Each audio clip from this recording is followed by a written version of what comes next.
Alright, what is up? Today we're continuing the super buffing series, aka the max buff towers, and this one was pretty oddly suggested. It is the bottom path tack zone, not to be confused with the top path and middle path tack zone, of course, and well, yeah, there's no surprise why this would do so good, because again, more projectiles equals more opportunities to get, you know, max buffs on all of them. So, as usual, we're gonna start slow though, just with a 2-0-3, because obviously right now, we know Tack Zone will destroy these rounds, even without buffs. You can already tell how nutty it is, the fact that the range only goes up to like halfway through the Pond and Resort, but the attacks reach like almost twice that amount. Oh, and on that note, you might be wondering why we're doing Resort and not Logs. Well, because the balloons go through the loop so many more times, and because of the small range of the attack. Granted, it's pretty big range right now, but the thing is, again, if balloons are right on top of the tack zone, then pretty much all attacks get hit, which would maximize the damage, I think, compared to Logs. I probably will do a quick test at the end just to see if that is true, if Resort is better than Logs, but I'm almost certain of that right now. If not, I'll eat some bread.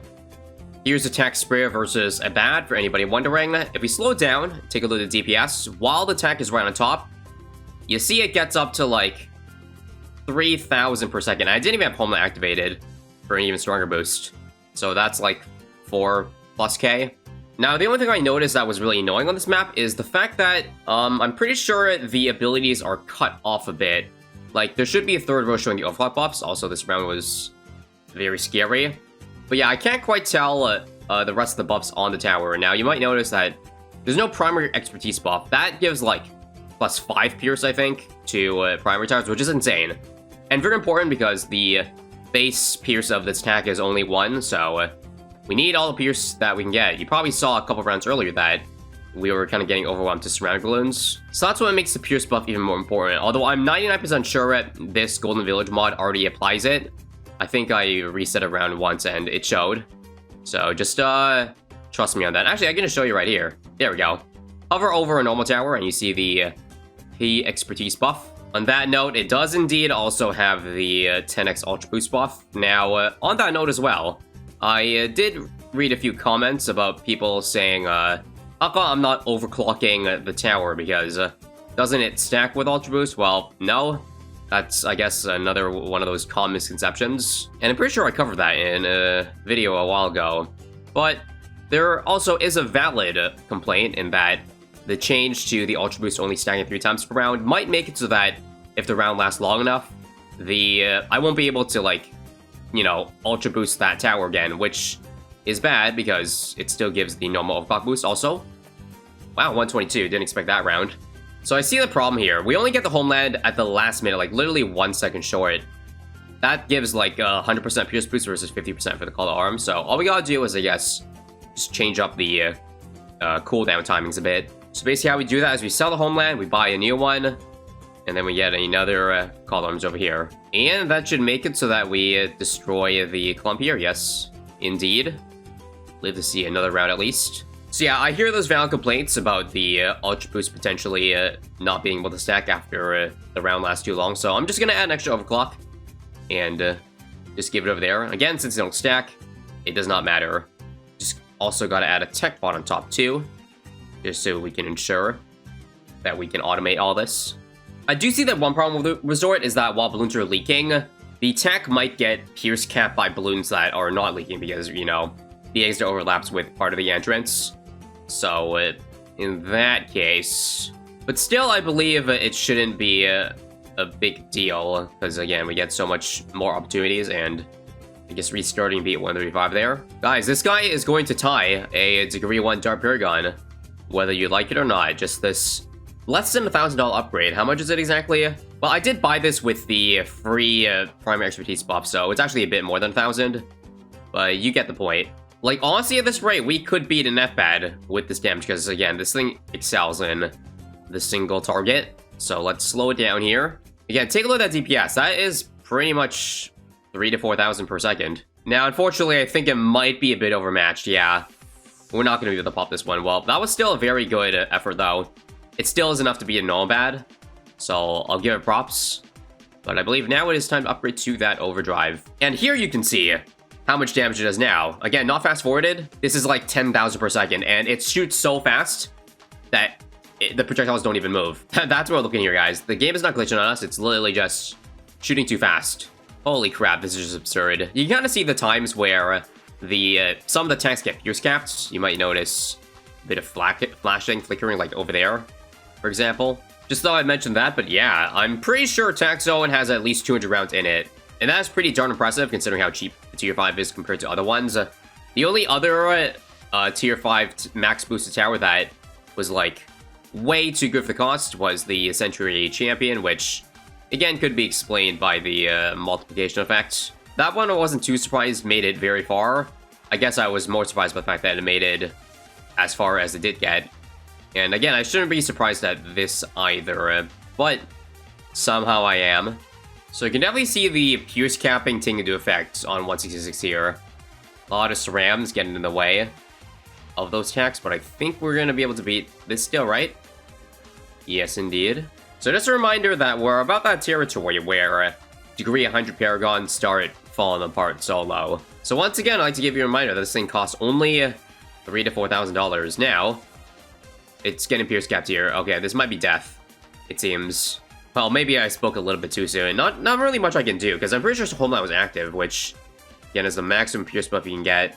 Yeah, there's just a giant compass rams here that we just cannot break through. And so I guess it is time to upgrade to the Tack Zone, folks. And here you can see the full scope of the range of the Tack Zone. It's almost enough to reach the very bottom of the track here, which is pretty cracked. And just like Overdrive, it does not move. It shoots so fast. There's so many projectiles that it does not look like it's moving. It just seems like a spider web. Now, if you want some perspective of just how much damage you're doing, well, look no further than looking at the damage state of these bats here. They don't even make it through one loop, and it's already around 175, guys. Now, despite having many projectiles, it honestly isn't as laggy as I expected, because if you remember when I did the Bez run, that run was so laggy. Even not fast forward, it was going at like 5 FPS, but this probably has more projectiles. A lot of people were theorizing, saw the comments that it had to do the amount of projectiles, but I don't think that's it. I saw a couple of other good theories that maybe has to do with them calculating the spread, because Dartling Gun has I don't know, a spread every shot it shoots, as well as a knockback effect, but I don't know if that really plays a part in it. Either way, we should be glad that the run is going pretty smooth, at least when we just, fast forward. But if we do the speed at fast forward, you can see the game starts to struggle calculating when it's going this fast. Maybe that's why Ninja Kiwi has not added a super fast forward yet, because then you get this experience, and I guess they prefer to have a slower experience so that you have more game hours. They boost their stats rather than you getting things done faster. That's really the main gripe I have with just BT6 runs in general. There's a lot of downtime, and I guess I prefer to, speed the process and not just twiddle my thumbs. Wait 20 minutes for an important round. So, needless to say, I don't know where I'd be today without the use of a speed hack mod. At least for a majority of my mod videos. Some of the other ones I have to kind of sit through, like the contested territory, because you can't use mods in those kind of game modes, and yeah, there's generally a lot of downtime of those, especially for the least tiers, least cash. Either way, back on topic, I think now you can slowly see the effects of ramping. That badge successfully made it one loop through Resort.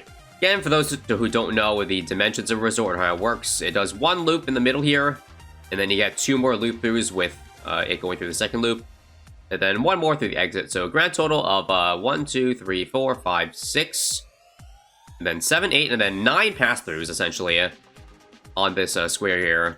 Again, compare that to 4 with logs, although granted, on logs you can kind of reach other parts of the track quite a bit.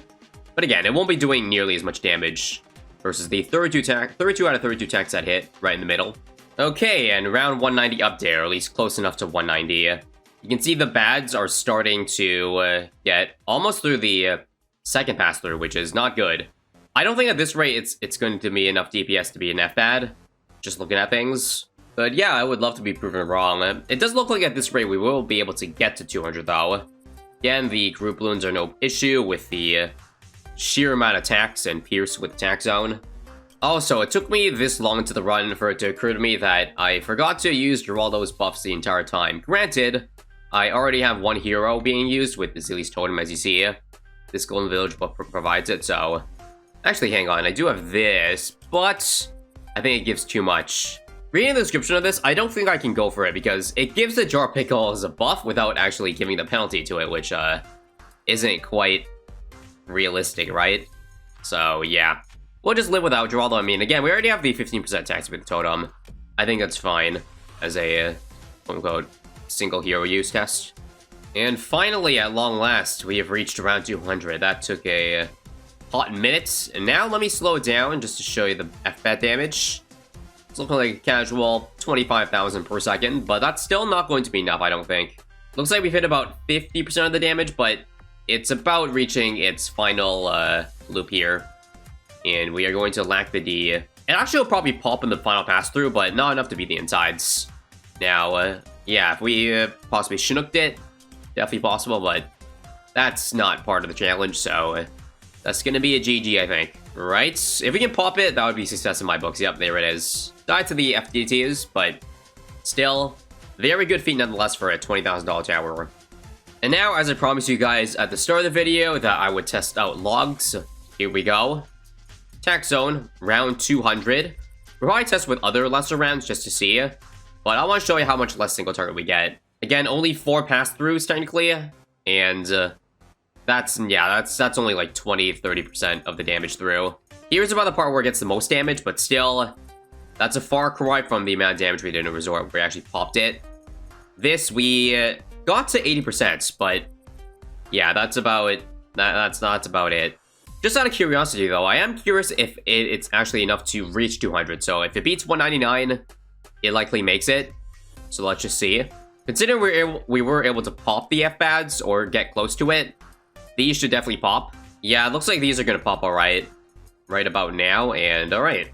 So I think the same round would roughly be, yeah, equal for Logs and Resort. But for the 204 Tack and the 203, probably would be a bit different. Either way, that is all. The amount of towers left we have to super buff are slowly dwindling, so if you have any suggestions for what of the remaining I should do, then let me know. Bye.